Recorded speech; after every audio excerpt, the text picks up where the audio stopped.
নবীজি সাল্লাল্লাহু আলাইহি সাল্লাম পাল্টা প্রশ্ন করলেন যে দেখো, যে 1 বছর পরে মারা গেছে, একসাথে তারা মুসলমান হয়েছে, ওই 1 বছরের যে নামাজগুলো সেগুলো কোথায় যাবে? ওই 1 বছরের রোজা সেটা কোথায় যাবে? ওই 1 বছরের যত ইবাদত সেগুলো কোথায় যাবে? সেগুলোর মাধ্যমে কি তারতম্য হবে না? এখান থেকে আবার কেউ যেন উল্টো অর্থ বের না করে। আমাদের মধ্যে ধর্মীয় পণ্ডিতের অভাব নেই, মানে ধর্ম ছাড়া যে কোনো বিষয়ে পাণ্ডিত্য প্রকাশ করবার জন্য বা কোনো মতামত দেবার জন্য অনেক পড়ালেখা লাগে, ডিগ্রি নেওয়া লাগে এবং অনেক কিছু লাগে। এটা আমরা সকলে বিশ্বাস করি। শুধুমাত্র ধর্ম ইসলাম এটা আমাদের কাছে এমন এক ফালতু জিনিস যে এটার ব্যাপারে কোনো মতামত পেশ করবার জন্য, এখানকার থেকে কোনো বিষয় ইস্তেখরাজ করে বের করবার জন্য এখানে কোনো তেমন কিছু লাগে না। আমি যা বুঝলাম মোটামুটি তাই হয়ে যাবে। আল্লাহ, আমি বাংলা বুখারী পড়েছি, বাংলা মুসলিম পড়েছি, বাংলা তিরমিজি পড়েছি, আমাদের সংসদের আপার মতো। মনে নাই মনে হয় আপনাদের? হ্যাঁ, কোনটা বাকি আছে? বুখারী শরীফ, মুসলিম শরীফ, মেশকাত শরীফ, তিরমিজি শরীফ, কোনটা বাকি আছে? সব শরীফ খালাস। এত শরীফ পড়েও নাচ ছাড়তে পারতেছে না, গান ছাড়তে পারতেছে না। দোয়া করেন আল্লাহ হেদায়েত দিয়ে দেন। এত শরীফ পড়ছে তো আল্লাহ শরীফ বানায় দেন। যাই হোক, তো ধর্মের ব্যাপারে মতামত দিতে কোনো দ্বিতীয় কিছু লাগে না। এখান থেকে আবার কেউ কেউ মাসালা বের করে ফেলে। সেটা কি? শহীদ হওয়ার দরকার নেই, যুদ্ধে যাওয়ার দরকার নেই। ইসলামের জন্য যদি কোনো জিহাদের প্রয়োজন পড়ে, মনে রাখেন এখন বাংলাদেশের প্রয়োজন পড়ে না, আবার তোদর মেরেন না। ইসলামের জন্য যদি কখনো কিসের প্রয়োজন পড়ে, জিহাদের প্রয়োজন পড়ে, তখন কেউ কেউ আসে, সে অন্যকে নিরুৎসাহিত করে, খবরদার যাওয়া যাবে না। কেন? যদি যাও তো তাহলে কি হয়ে যাবে? যদি শহীদ হয়ে যাও তাহলে তো পরে জান্নাতে যাবা, এই জন্য যাওয়ার দরকার নেই। এখন বসে বসে আগে জান্নাতে যাওয়ার আমল একটু বাড়াও। বুঝতে পারছেন? এই ধরনের অতি বুঝওয়ালা মুসলমান গবেষক আমাদের দেশে আছে না নাই? আছে। ওনার একটা জিনিসের খবর নাই যে উনি একটা জিনিস দেখেছেন আরেকটা জিনিস দেখেননি। عن سهل بن حنيف رضي الله تعالى عنه, হযরত সাহল ইবনে হুনাইফ রাদিয়াল্লাহু তাআলা আনহু বর্ণনা করেন যে রাসূল করিম সাল্লাল্লাহু আলাইহি ওয়াসাল্লাম ইরশাদ করেছেন, কোন ব্যক্তি যদি যুদ্ধে অংশগ্রহণ করে শহীদ হওয়ার তামান্না নিয়ে, যে আল্লাহ তৌফিক দিলে আমি শহীদ হব, আল্লাহর জন্য আমার নিজের জীবনটাকে আমি বিলিয়ে দেব, উৎসর্গ করব, বাল্লাগাহু আল্লাহু মানাজিল আশ-শুহাদা ওয়া ইন মাতা আলা ফিরাশিহি আও কামা ক্বালা আলাইহিস সালাতু ওয়াস সালাম, আল্লাহ তাআলা তাকে শহীদের মর্যাদা দান করে দেন, যদিও সে তার নিজের বিছানায় শুয়ে মৃত্যুবরণ করুক না কেন। তো শহীদ হওয়া ময়দানের মধ্যে সকলের জন্য জুটবে না, কিন্তু শহীদি তামান্না নিয়ে যদি কেউ অংশগ্রহণ করে আর তার ইরাদা আর ইচ্ছার ভিতরে সে মুখলিস হয়, খাঁটি হয়, শাহাদাত তার কপালে না জুটলেও আল্লাহ তাআলা শহীদের মর্যাদা তাকে দান করবেন, সে যেখানেই মারা যাক না কেন। ঠিক ঠিক না? এজন্য রাসূল পাক সাল্লাল্লাহু আলাইহি ওয়াসাল্লাম শহীদের মর্যাদার উপরে শাহাদাতের দরজা ওনার আছে না নাই? সমস্ত সাহাবীরা যারা নবীজির সাথে যুদ্ধ করেছেন, শহীদ হতে না পারলেও শাহাদাতের দরজা আর মর্যাদা তাদের আছে।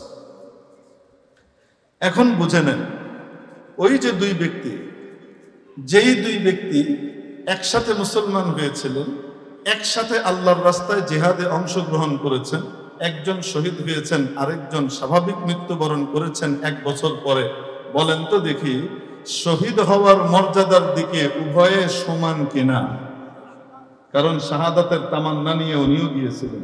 ঠিক কি ঠিক না? এই দিক থেকেও বরাবর হয়ে গেছে।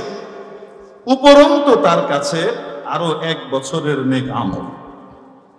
মেরে মুহতারাম দোস্ত আজিজ ও বুজুর্গ, 1 বছর তো বহুত পরের কথা। আমি আপনাকে বলেছিলাম একটা সুবহানাল্লাহ অতিরিক্ত হবার কারণে জান্নাতের গ্রেডিং এর ভিতরে তারতম্য চলে আসবে, পার্থক্য হয়ে যাবে। তো আমরা কি এখানেই চিরকাল থাকবো, না আমাদের আদি বাড়ি, আমাদের বাবার বাড়ি জান্নাতে আমাদেরকে যাওয়া লাগবে? বলুন না কেন? যেতে হলে সেখানে আখিরাতে আমাদের কারেন্সি লাগবে কি লাগবে না? সেই কারেন্সির নাম কি? ঈমান এবং নেক আমল। যার কাছে যত বেশি কোয়ালিটিপূর্ণ নেক আমল থাকবে, যার কাছে যত বেশি কোয়ালিটিপূর্ণ নেক আমল থাকবে এবং আধিক্য থাকবে, সে ততটাই স্বাচ্ছন্দ্যের সাথে সেখানে তার জীবন নির্বাহ করবে, কাটাবে। হাদিস শরীফের মধ্যে আছে, জান্নাতে যাবার পরে কোনো ব্যক্তির কোন রকমের আক্ষেপ আর আফসোস থাকবে না, যা চায় তাই পাবে। ওয়ালাকুম ফিহা মা তাশতাহি আনফুসুকুম ওয়ালাকুম ফিহা মা তাদউন وفيها ما تشتهيه الأنفس وتلذ الأعين وأنتم فيها خالدون। যেমন চাই তাই। জান্নাত তো এমন জায়গা, বেহেশতা যা কে আসারে নবাশাদ কাসে রাবা কাসে কারে নবাশা। কারোর সাথে কোনো ঝগড়া ফাসাদের কিছু নাই, তর্কাতর্কিরও কিছু নাই, কোনো মনোমালিন্যেরও কিছু নাই। ওখানে তো শুধু শান্তি আর শান্তি, কোনো কষ্ট নাই। যা মন চায় তাই পাবে, চোখ যা পছন্দ করে তাই পাবে, কোনো কিছুর অভাব সে অনুভব করবে না, কোন রকমের আক্ষেপ আফসোস হাসরাত তার থাকবে না।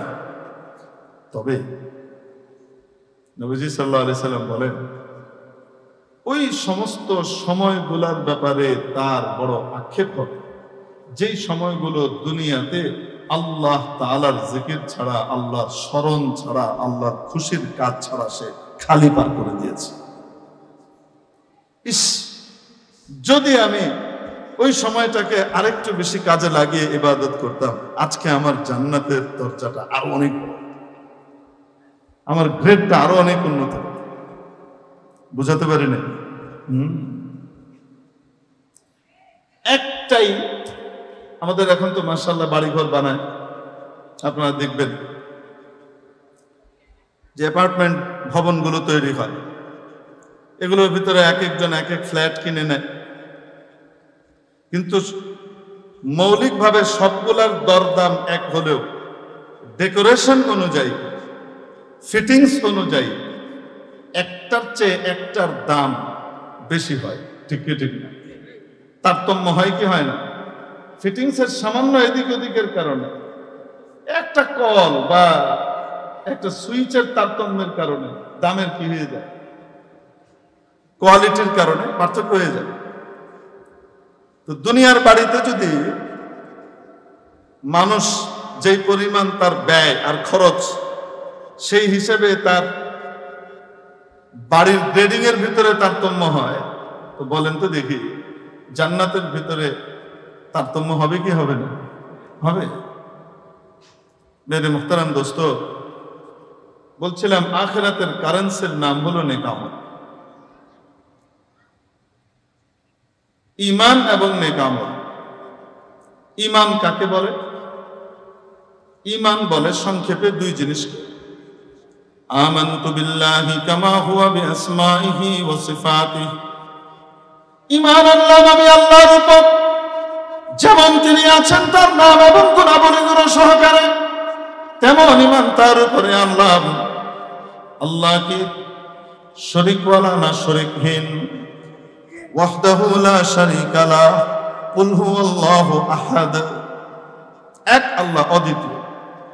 আল্লাহ যেমন আছেন আমি তেমন ঈমান ওনার উপরে আনলাম। দুই, ওয়া ক্বাবিলতু জামিআ আহকামিহি ওয়া আরকানিহি।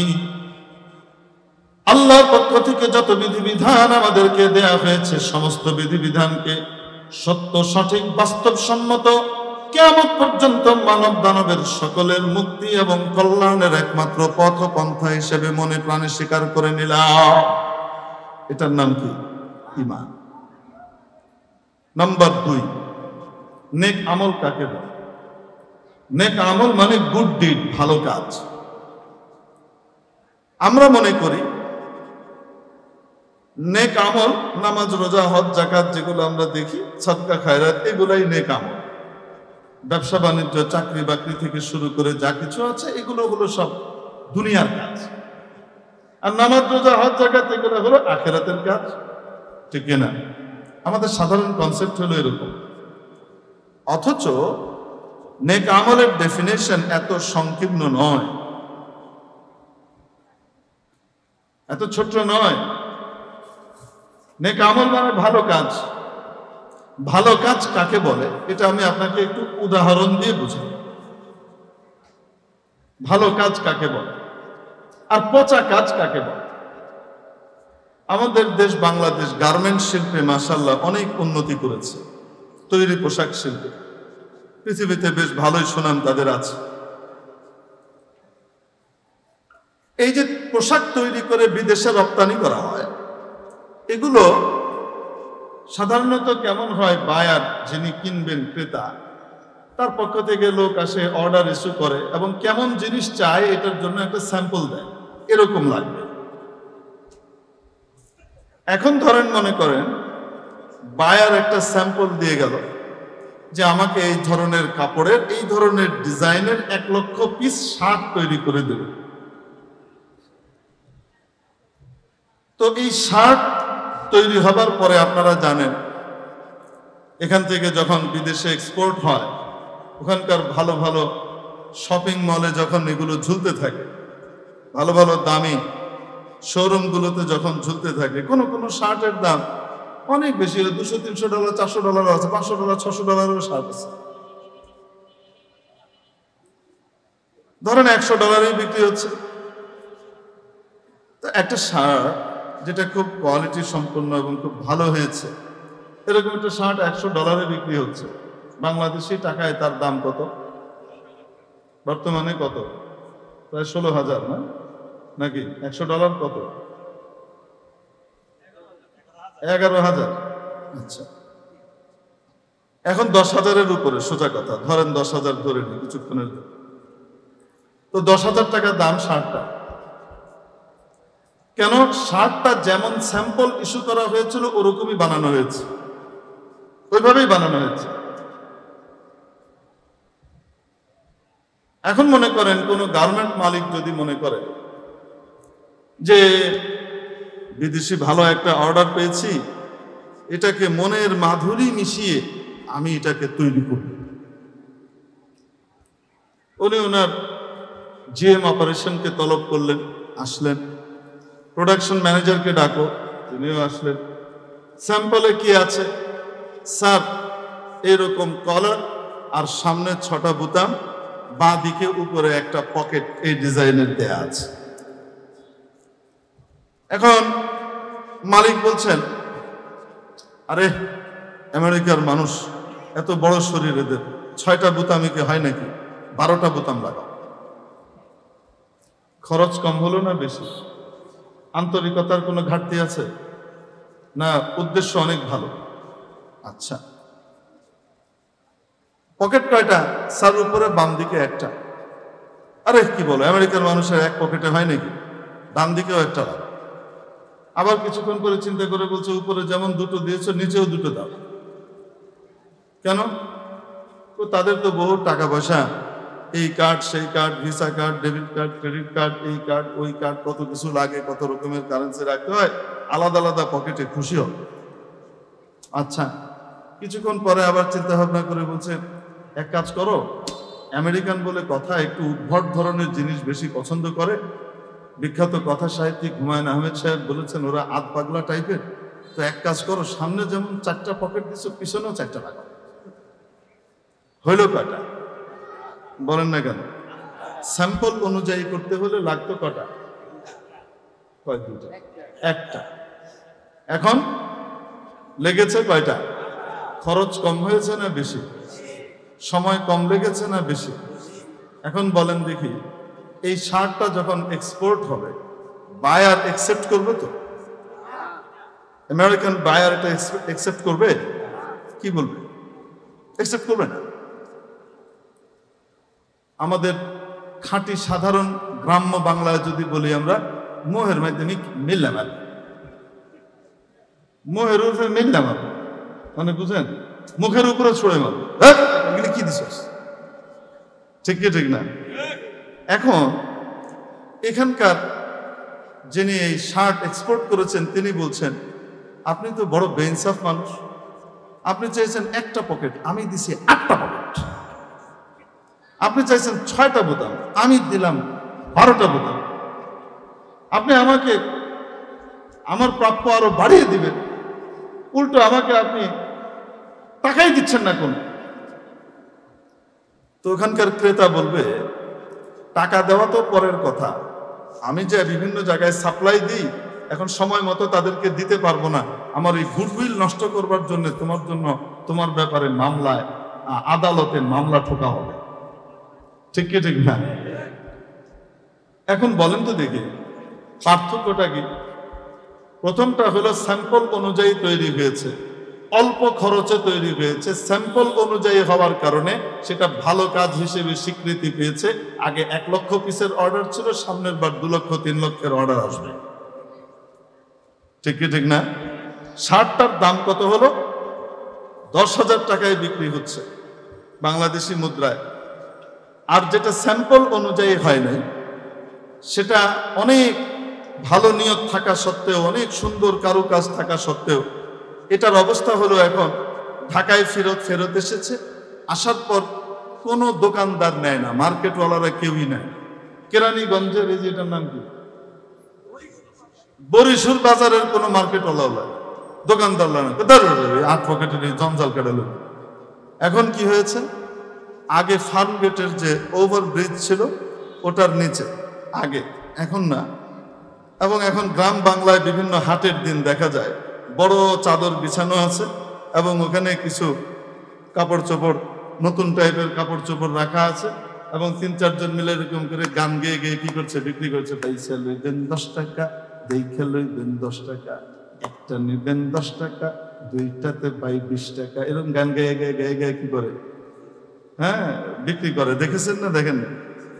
এখন 10 টাকায় মূল্য চাচ্ছে, যেটা 10,000 টাকার দাম ছিল সেটা এখন ওই লটে বিক্রি হইতেছে 100 টাকায়ও কেউ নেয় না, 50ও নেয় না, চল গান গায়ে গায়ে 10 টাকায় বেঁচে দিই।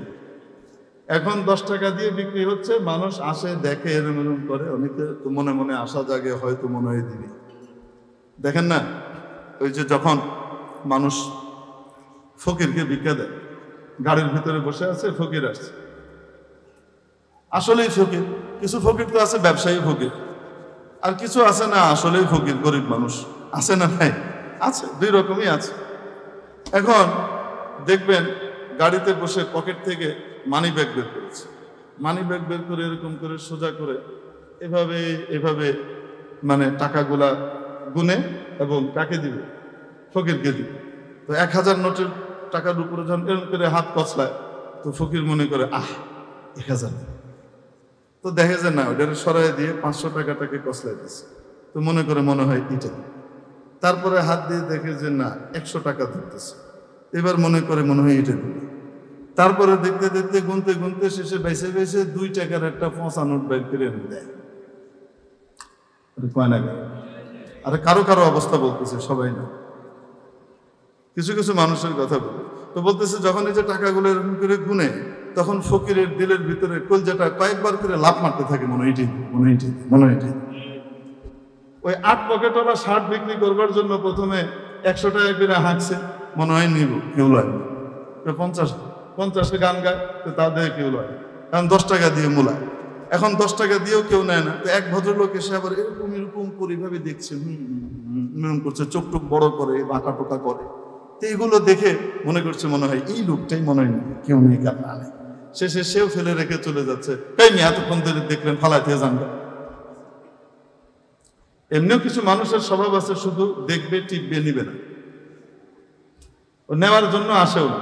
কিছু মানুষ তো যায় নেওয়ার জন্যই, পছন্দ হলে নেয় বা পছন্দ না হলে নিল না, পছন্দ হওয়ার জন্য দেখাশোনা করে। আর কিছু মানুষ আছে তাদের কাজই হলো নিজের সময়ের দাম নাই, অতএব সময়টা কোন কাজে লাগাবে, চলো ওই যে দোকানদার বয়ে রয়েছে ওরে গিয়ে একটু জিনিসপত্র দিয়ে এটা বের করুন, এটা বের করুন, তারপরে না পছন্দ হলো না ফিরে দিয়ে যায়। এরকমও কিছু মানুষ আছে না নাই? আরে কয় না কেন? খামাখাই টিকবে। আপনাদের এই যে কাছে লালবাগের ঘটনা, শাইখুল হাদিস আল্লামা কুতবুদ্দিন সাহেব রহমতুল্লাহ আলাইহি, আমার উস্তাদে মুহতারাম হযরত আল্লামা ইউসুফ বানরি রহমতুল্লাহ আলাইহির খাস শাগরিদ এবং খাস খাদেম ছিলেন, সাহেবুল হিদা ছিলেন। ওনার কাছ থেকে জুতা কেউ নিতে পারতো না, হযরত বানরি রহমতুল্লাহ আলাইহির জুতা। হযরত আমাদেরকে হেদায়া রাবের ক্লাসের ভিতরে একদিন এক ঘটনা শুনিয়েছে। লালবাগে এক ভদ্রলোক এসেছে, এই টাইপের কাস্টমার, বুঝছেন না কোনটা? এই যে লারে চারে দেখবো, কি করবো না, লইব না, টাইম লস করবো। এখন আমের দোকানে গেছে। আচ্ছা, বিক্রেতারা আবার মাল বিক্রি করতে করতে করতে করতে তাদের এমন একটা জগ এবং অভিজ্ঞতা হয়ে যায় যে ক্রেতা দেখলেই মোটামুটি বুঝে ফেলে যে নিবে কি নিবে না, বা এই ক্রেতা কোন স্তরে, এ মোটামুটি ধরে ফেলে। আর এই অভিজ্ঞতা হয় কি হয় না? শতে দুই চারটা ভুল হয়, কিন্তু বেশিরভাগ ক্ষেত্রে ঠিকই হয়। এখন এই বেচারা আম ধরে, আম একটা ধরে এরকম করে,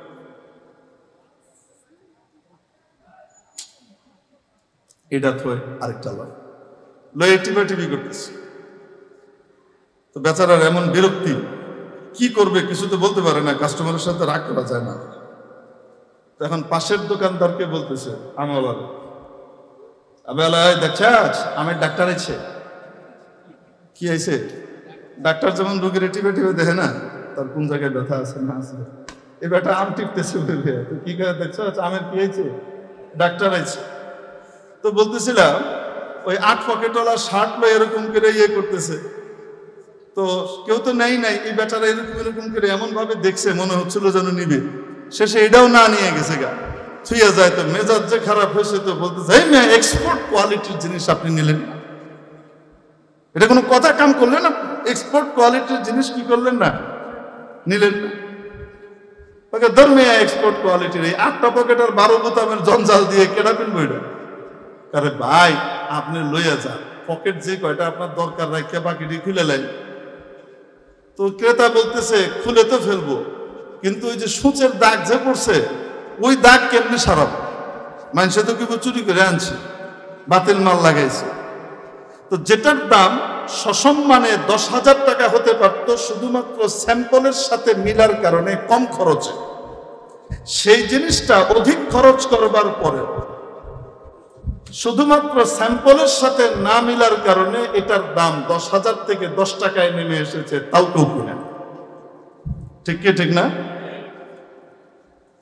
তো ভালো কাজ হলো ওই কাজ যেটা ক্রেতার চাহিদা মতো স্যাম্পল অনুযায়ী হয়, আর পচা কাজ হলো ওই কাজ যেটা ক্রেতার চাহিদা মতো স্যাম্পল অনুযায়ী হয় না, ওটাই বাজে কাজ। আমি বুঝাতে পারি নাই মনে হয় আপনাদেরকে। আমার আপনার জীবনের সবকিছু, জান মাল যা কিছু আছে সবকিছুকে কিনে নিয়েছেন একজন, ক্রেতার নাম আল্লাহ। ইন্নাল্লাহা আশতারা মিনাল মুমিনিনা আনফুসাহুম ওয়া আমওয়ালাহুম বিআন্না লাহুমুল জান্নাহ। নিশ্চয় আল্লাহ রাব্বুল আলামিন কিনে নিয়েছেন ইমানদারদের কাছ থেকে, বিক্রেতা হলো ইমানদার। ইমানদারের কাছ থেকে কিনে নিয়েছেন আল্লাহ তাদের জান এবং মালকে। কিসের বিনিময়ে? কিসের বিনিময়ে? এগুলো নিয়ে নিয়েছেন তাদের সময়, তাদের কাজ কারবার যা আছে, এই কাজ কারবারকে আল্লাহ কিনে নিলেন জান্নাতের বিনিময়ে। বিনিময়ে দিবেন জান্নাত। মেরে মুহতারাম দোস্ত, জান্নাতের একটা ইটের দাম গোটা পৃথিবীর সমস্ত সম্পদ বিক্রি করে দিলেও দেওয়া সম্ভব না, এত দামি জিনিস। সেই জান্নাত আল্লাহ তাআলা আমাকে আপনাকে দিবেন ঈমান আর নেক আমলের বিনিময়ে। তাহলে এই নেক আমল আর ভালো কাজের জন্য কোনো স্যাম্পল পাঠাবেন না? বলেন না কেন? সেই স্যাম্পলের নাম হলো মুহাম্মাদুর রাসূলুল্লাহ। লাকাদ কানা লাকুম ফি রাসূলিল্লাহি উসওয়াতুন হাসানাহ, নিশ্চয় আল্লাহর এই রাসূলের মধ্যে তোমাদের জন্য রয়েছে সর্বোত্তম নমুনা আদর্শ। মুমিনের যে কোনো কাজ নবীজির কাজের সাথে যদি মিলে যায়, নবীজির সাথে যদি মিলে যায়, সেটাই নেক আমল স্যাম্পল অনুযায়ী হওয়ার কারণে। চাই সেটাকে আমরা দুনিয়ার কাজ মনে করি না, ব্যবসা বাণিজ্য আমরা দুনিয়ার কাজ মনে করি না। নবীজি সাল্লাল্লাহু আলাইহি সাল্লাম শিখিয়েছেন আত-তাজিরুস সাদুকুল আমিন, যে ব্যবসায়ী সত্যবাদী হয় এবং সৎ হয়। সত্যবাদী মানে মিথ্যা কথা বলে না। 20 টাকা দিয়ে কিনছে, কইতেছে মিয়া 50 টাকা তো কিনা দামও পড়ে না। কথাটা হাসা না মিছা? কোন না কেন? তো হুজুর আমার তো ব্যস্ত হইব 60 টাকা, নাহলে পোষাইব না। আমি যে মার্কেটে বাড়া লইছি দোকান, ওই মার্কেটের দোকানের দামই তো পোষাইব না। তো আমার তো ব্যস্ত হইব এটা 60 টাকায়, তো আমি কেমনে কই যে 50 টাকা কেনা দাম পড়ে না? এটা না করলে তো বেচবো না, নিব না। নিবে, শয়তান শিখাই দিছে। এমনি কইতে হয়। আলেম ওলামার কাছে যান, শিখাই দিবে। বলবেন ভাই 60 টাকার নিচে আমি দিতে পারবো না, আপনি নিলে নেন, না নিলে নাই, আমার পোষাবে না। আমার খরচাপাতি সবকিছু মিলাইয়া পোষাবে। আপনি নিলে নেন, না নিলে নাই, কারণ 50 টাকা বেচলেও আমার পোষাবে না। কথাটা বুঝাইতে পারেন? তো কথাটা কিভাবে বলতে হবে? মিথ্যা কথা না, সত্য কথা। 1 নাম্বার 2 সততা। 1 নম্বর মালের কথা বলছে তো 1 নম্বরটাই দিচ্ছে। 1 নম্বর মাল চাইতেছে, আমার কাছে নাই 1 নম্বর, 2 নম্বরটা আছে, দেখতে একদম 1 নম্বর। আপনি বলে দেন ভাই আপনি যেটা চাচ্ছেন সেটা আমার কাছে নাই, কিন্তু মানুষ এটা 1 নম্বর হিসেবে বিক্রি করে, আপনি এটা 2 নম্বর, আসলে চাইলে নিতে পারেন, না নিলে নাই, দাম কমায় রাখেন। আরে বলা যায় কি যায় না? সততা। আজকে হয়তো এই বেটা নিবে না, কিন্তু বারবার ঘুরে এসে এই দোকান থেকে নিবে যে এই লোক সত্য কথা বলে, আর 1 নম্বরের কথাকে 3 নম্বর মাল দেয় না। বলেন না কেন? সত্যবাদিতা আর সততা। নবীজি সাল্লাল্লাহু আলাইহি সাল্লাম বলেন যে মুসলিম ব্যবসায়ী সত্যবাদিতা আর সততার সাথে ব্যবসা করবে, এই ব্যবসার বিনিময়ে যেহেতু স্যাম্পল অনুযায়ী হয়েছে, এটা নেক আমল হিসেবে গণ্য হয়েছে। এই নেক আমলের কারণে তাকে জান্নাতে রাখা হবে, হায়ার গ্রেডের জান্নাতে। সে নবীদের সাথে, শহীদদের সাথে, সে বড় বড় ওলিদের সাথে জান্নাতে থাকবে, মা'আন নাবিয়্যিন ওয়াস সিদ্দীকিন ওয়াস শুহাদা। মেরে মুহতারাম দোস্ত, এজন্য বলছিলাম দুনিয়ার কাজও নেক আমল হয়ে যাবে যদি নাকি নবীজি সাল্লাল্লাহু আলাইহি সাল্লামের তরিকা অনুযায়ী হয়। আপনি কাগজের দিকে তাকিয়ে হাসলেন, এটা একটা সামাজিক কাজ, মানুষ এটাকে দুনিয়ার কাজ মনে করে। নবীজি বলেন তাবাসসুমুকা লিআখিকা সাদাকা, কারোর সাথে তোমার দেখা হয়েছে, তুমি একটু মুচকি হাসি দিয়েছো, এই হাসির কারণে তার মনে একটা আনন্দ আসলো, উনি আমাকে ভালো মনে করেন। এই যে হাসি দিয়েছো, মুচকি হাসি, এটার কারণে সাদকার সওয়াব হয়েছে। নবীজির তরিকা অনুযায়ী যদি কেউ নিজের জৈবিক চাহিদা পূরণ করে তার স্ত্রী বা স্বামীর সাথে, প্রতিটা কাজে আর আমলে স্যাম্পলের সাথে মিলার কারণে নেক আমল হিসেবে গণ্য হবে, সওয়াব হতে থাকবে। অপরদিকে যদি স্যাম্পলের সাথে না মিলে, যেটাকে আমরা ভালো কাজ মনে করি, নামাজ সবচেয়ে ভালো কাজ মনে করি, সেটাও যদি নবীজির তরিকা দিক নির্দেশিত পন্থার সাথে না মিলে মন গড়া হয়, তাহলে সেটাও নেক আমল হবে না, ওটাও বদামল হবে। উদাহরণ দিয়ে বুঝাবো? হ্যাঁ, নবীজি সাল্লাল্লাহু আলাইহি সাল্লাম শিখিয়েছেন নামাজের ভিতরে কোনটা আগে, সেজদা না রুকু? পরে কোনটা? রাকাতের রুকু সেজদা, তেলাওয়াতে সেজদা না। আবার কি কোন সময় পেঁয়াজ ধরে, বহুত মুশকিল। রাকাতের যে রুকু সেজদা আছে, এটার ভিতরে কোনটা আগে? সেজদা। ঠিক কি ঠিক না? এখন কোন ব্যক্তি মনে করেন, যদি মনে করে তার আবেগ, আল্লাহ রুকুতে আল্লাহর জন্য নুলাম, ঝুঁকলাম, মাথা নোয়ালাম, অর্ধেক নিয়েছে। সেজদার ভিতরে সবচেয়ে বেশি সম্মান প্রদর্শন করা হয়, সবচেয়ে দামি অঙ্গ কপাল এবং মুখকে, নাককে, তুচ্ছ অঙ্গ পায়ের সমান্তরালে, এক সমান্তরালে নিয়ে আসা হয়। কার জন্য? আল্লাহর জন্য। অতএব আমি আগে সেজদা করে নিই, পরে রুকু করব। বলেন না কেন? আল্লাহ তো কোরআন শরীফে রুকুও করতে বলেছেন, সেজদাও করতে বলেছেন। কোনটা আগে কোনটা পরে এটা বলে দেন, এটা বলে দিয়েছেন নবীজি। নবীজির তরিকা হলো আগে রুকু পরে সেজদা। কারণ কেউ যদি আগে সেজদা করে আর পরে রুকু করে, সে যত বড় কুতবুল আলম আর বিশাল বুজুর্গ আর পীর সাহেব হোক, বা কাবা শরীফের ইমাম সাহেব নামে আপনার কাছে খ্যাত হিসেবে আসছে, পড়বেন নামাজ? কেন? স্যাম্পল অনুযায়ী হয় না। তাই এই নামাজ নেক আমল হবে না, এই নামাজ পদ আমল। দুরূদ শরীফ পড়া, নবীজি বলেন একবার যদি কেউ আমার উপরে সালাত করে, অর্থাৎ আমার জন্য আল্লাহর কাছে রহমত প্রার্থনা করে, যেটাকে আমরা দুরূদ শরীফ, তাহলে সাল্লাল্লাহু আলাইহি আশরা, আল্লাহ তাআলা তার উপরে সাথে সাথে 10 বার রহমত নাজিল করেন। আসতে বলুন, কয়বার? 10 বার রহমত নাজিল করেন। এত দামি জিনিস। কেউ যখন দুরূদ শরীফ পড়ে, তার 10টা গুনাহ মাফ হয়, 10টা নেকি লেখা হয়, 10টা মর্যাদার স্তর বুলন্দ করা হয়, প্রমোশন দেওয়া হয়, 10টা ধাপ প্রমোশন দেওয়া হয়। সুবহানাল্লাহ। দরজা বুলন্দ করা হয় মানে কি? দরজা বুলন্দ মানে প্রমোশন, এক একটা ধাপ পার করা হয়। সুবহানাল্লাহ। কত সওয়াবের কাজ! যে ব্যক্তি আমার উপরে বেশি দুরূদ পড়ে, তার সাথে আমার সাথে সম্পর্ক, আত্মিক সম্পর্ক বৃদ্ধি পায় নবীজি সাল্লাল্লাহু আলাইহি ওয়াসাল্লামের সাথে। কিন্তু সেটা যদি নবীজির দেখানো তরিকার বাইরে হয়, তখন সেটা কি হয় বলে? নামাজের ভিতরে 4 রাকাত বা 3 রাকাত বিশিষ্ট ফরজ নামাজ, ওয়াজিব নামাজের মধ্যে প্রথম বৈঠক যেটা, সেখানে শুধু কি পড়তে হয়? তাশাহুদ, আত-তাহিয়াতু। ঠিক না? কেউ যদি ওখানে ভুলে আল্লাহুম্মা সাল্লি আলা মুহাম্মাদ ওয়া আলা আলি মুহাম্মাদ এতটুকু পড়ে ফেলে, ভুলে যদি পড়ে, তাহলে নামাজ শুদ্ধ হয়ে যাবে যদি সৌসেজদা দেয়। ঠিক কিনা? আর যদি কেউ মনে করে আরে পরের রাকাতে গিয়ে দুরূদ শরীফ পড়বো, বাঁচি না মরি, নবীর মহব্বত আগে বাস্তবায়ন করে লই, আগে দুরূদ শরীফ মেনে লই, সে আত্মাহিয়াতের পরে ইচ্ছা করে কি করলো? দুরূদ শরীফ পড়লো। 10টা রহমত পাবে, 10টা গুনাহ মাফ হবে, 10টা প্রমোশন পাবে, না ডিমোশন হবে, না গুনাহ লেখা হবে? কেন? স্যাম্পলের সাথে মিলে নাই।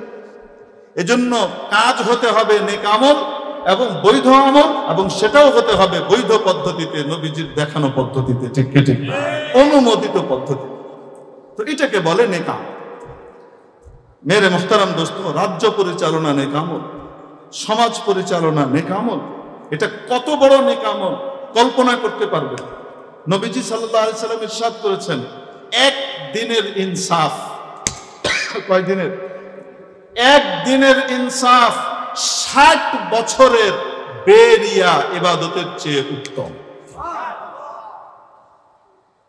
কেউ যদি রাজ্য পরিচালনা করে, সমাজ পরিচালনা করে, কর্তৃত্ববান হয়, আল্লাহ তাআলা তাকে বানায়, আর সে ইনসাফের সাথে আপন পর ভেদাভেদ করে না, নিজ দল আর বিরোধী দলের মধ্যে পার্থক্য করে না, ন্যায় এবং অন্যায়ের ব্যাপারে সকলকেই সমদৃষ্টিতে সে বিচার করে, এইভাবে ইনসাফের সাথে রাজ্য পরিচালনা করে, কিয়ামতের দিন বড় বড় ওলি বুজুর্গ তাহাজ্জুদ গুজারদের আগে এই লোককে আরশের ছায়াতলে জায়গা দেওয়া হবে।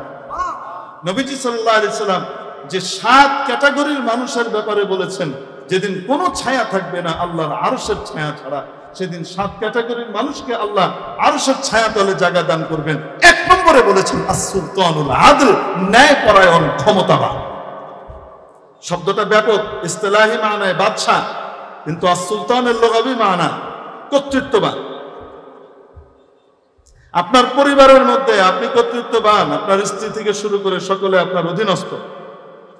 তাদের সাথে যদি ইনসাফমূলক আচরণ করেন, আল্লাহ তাবারক ওয়া তাআলা এটার বরকতে ইনসাফের বদলা কিয়ামতের দিন দেবেন। তাহলে রাজ্য পরিচালনা ইবাদত না? পলিটিক্স ইবাদত না? কখন পলিটিক্স ইবাদত হবে? যখন স্যাম্পলের সাথে মিলবে, নবীজি মুহাম্মদুর রাসূলুল্লাহর সাথে মিলবে, মদিনার অধিপতির সাথে মিলবে। ঠিক কি ঠিক না? মেরে মুহতারাম দোস্ত, আজিজ ও বুজুর্গের জন্য পরকালে নিজের জীবনকে সুন্দর করতে হলে, নিজের জীবনকে সুন্দর করতে হলে ঈমান আর নেক আমলের কোনো বিকল্প নাই। এখান থেকে সংগ্রহ করে নিয়ে যেতে হবে। হযরত চলে এসেছেন, আমি আমার হাদিসের জায়গা মতো এসে পৌঁছেছিলাম, কিন্তু এখন সেটা আলোচনায় যাব না, আপনারা বিরক্ত হবেন। নাম্বার 1। নাম্বার 2, আমার নিজেরই খুব অস্বস্তি লাগছে, কারণ হলেন উনি আমাদের ওয়াইজ স্কুলের শিরোমণি সভাপতি। সভাপতিকে বসায় রেখে বয়ান করা এক ধরনের ধৃষ্টতা। তো এই জন্য এই ধৃষ্টতা আর বেয়াদবি করতে চাচ্ছি না, এখান থেকেই বিদায় নিচ্ছি। আপনাদের কাছে দোয়া চাচ্ছি, শুধু এতটুকু বলবেন যে আমাদের সকলের জন্য ইহকাল পরকালের মুক্তির জন্য দুনিয়ার কারেন্সি এগুলা সব চলবে, নাকি আমাদের আখেরাতের আসল কারেন্সি অর্জন করতে হবে? আসল জীবনে আসল কারেন্সি ওটা অর্জন করতে হয় এখান থেকে, এই দুনিয়া থেকে আমাদেরকে নিতে হবে। আল্লাহ তাআলা আমাদেরকে সংগ্রহ করবার তৌফিক দান করবেন, প্রতিটি মুহূর্তকে আল্লাহর ইবাদতে লাগাবার তৌফিক দান করেন, প্রতিটি কাজ, নাওয়া খাওয়া, ঘুম, আচার বিচার সবকিছুতে যেন আমরা নবীজিকে ফলো করতে পারি আর নেক আমল বানাতে পারি, সে তৌফিক নসিব করেন। ওমা আলাইনা ইল্লাল বালাগ। আসসালামু আলাইকুম ওয়া রাহমাতুল্লাহি ওয়া বারাকাতুহু। জাযাকাল্লাহু আহসানাল জাযা। আমরা কি ওঠা বসা না করি?